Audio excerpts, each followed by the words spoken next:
억지를 써도 어느 정도인데 특정 언론들을 동원해가지고 마치 청와대 고위직에 있었기 때문에 오만해서 안 나왔다 이런 식의 프레임으로 가려고 했는데 법정에서도 심지어 그 얘기를 하는 거예요. 일부러 제가 손을 들고 제 입건한 날짜를 명확하게 국민들은 언제까지 검찰을 보고 두려워해야 합니까?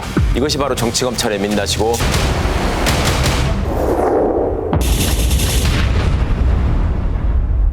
정말 화제의 당선인입니다. 최강욱 당선인, 어서 오십시오. 안녕하십니까. 네, 반갑습니다. 아픈 질문이 될 수가 있습니다. 네. 검찰 개혁을 말하고 계시는데 정작 본인께서 이제 검찰에게 기소를 당하지 않으셨습니까? 네.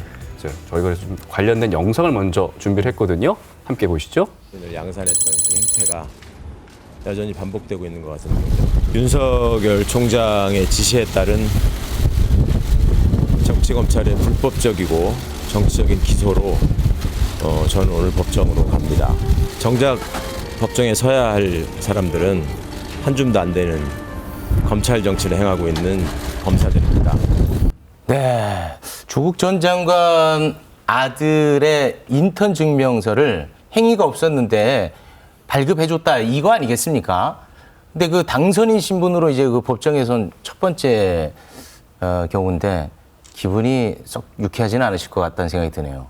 네, 제가 어이가 없다고 표현을 드렸는데요. 네. 그리고 뭐 따라오신 기자분들이 당선인으로 처음 법정에 가시는데 뭐 소감이 어떠냐 이렇게 물어보시는데 마치 선거 때 무슨 문제가 있어서 처음 법정으로 가는 사람인 것처럼 들릴 법한 질문을 하시더라고요. 네.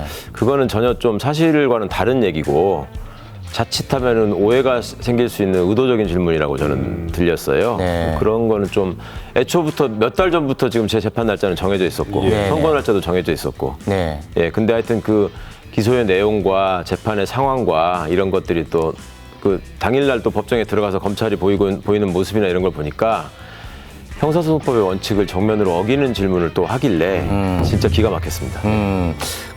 나의 사건 검찰이 입건의 날짜도 제대로 설명하지 못한다. 네네. 이제 그런 말씀을 하셨던데 네네. 이게 그 수사가 어떻게 시작됐는지는 아직까지 정확하게 모르시는 겁니까? 아니 그렇죠. 저는 네. 개인적으로는 알고 있어요. 제가 확인한 저 날짜나 경위는 알고 있는데 검찰이 계속 끊임없이 지금 본인들의 잘못을 숨기기 위해서 거짓말을 해왔기 때문에 네.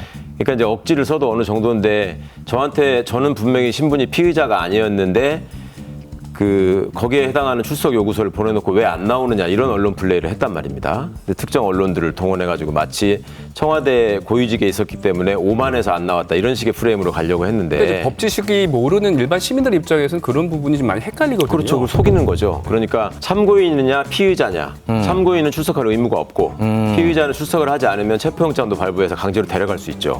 그래서 출석 요구서가 중요한 것인데 네. 이분들은 저를 입건할 날짜를 밝혀야지만 제가 네. 언제부터 피의자인지가 확인이 되고 그렇긴 하죠. 그리고 그 이후에 출석 요구를 했다면 피의자한테 출석 요구를 한 거기 때문에 본인들의 얘기가 정당성이 있습니다. 네. 그런데 제 입건한 날짜 이전에만 출석 요구서를 보냈지 이후에 보낸 적이 한 번도 없거든요. 그러면 그 이전에는 참고인이었단 말이에요. 그런데 본인들이 설명하기를 우리가 보낸 출석 요구서는 피의자한테 보내는 거하고 내용이 같은 거였다. 이렇게 주장을 해요. 그러면 참고인을 압박하기 위해서 더 위협을 하려고 피의자용 출석 요구서를 보낸 겁니다. 그거는 본인들의 잘못을 자백하는 거예요. 근데 그거를 잘 전문성이 없는 기자들이나 내지는 검찰 친화적인 기자들을 통해서 국민들을 속이기 위해서 그런 얘기들을 계속 하더라고. 법정에서도 심지어 그 얘기를 하는 거예요.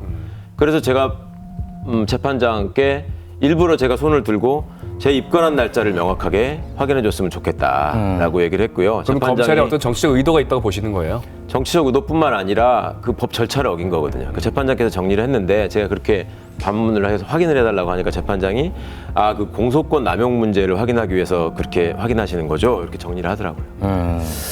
자, 알겠습니다.